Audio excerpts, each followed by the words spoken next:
Atupenda Yesu, atupenda Bwana Yesu. Atupenda Mungu, atupenda Mfalume.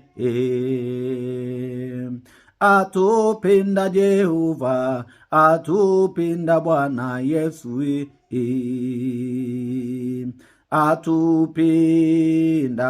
Atupenda huyo Yesu.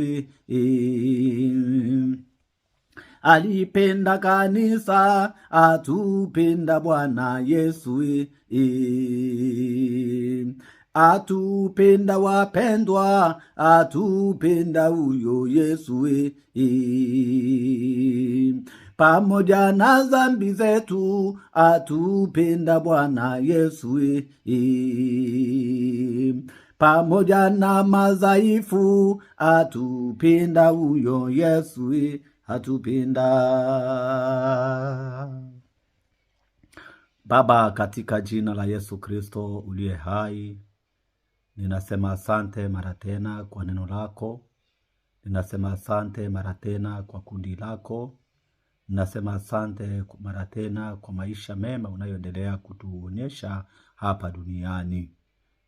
Bwana Yesu, tuseme nini tunapoona tunalala na kuamka? Ni kwa kibali chako. Sasa leo niko kwenye madhabahu hii Baba, na kabidhi neno hili mikononi mwako.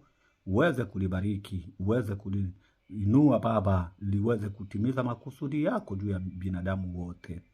Asante, maana neno lako ni uzima, neno lako ni mwanga wa kutuongoza katika giza ya dunia hii. Mwokozi Yesu, naomba unisaidie, uniinue, unipandishe kwa viwango vya juu katika neno lako. Yaliyo mapenzi yako yatendeke na yazirike kikweli kweli katika neno lako. Ni kwa Yesu Kristo mwokozi wetu tunaomba na kuamini. Amen. Bwana Yesu asifiwe sana. Na kukaribisha mara tena katika neno la leo. Na kabla ya kuendelea nitangulize pole, maana ni kama siku karibia 3-4 hivi sijapanda kwenye madhabahu kuhubiri.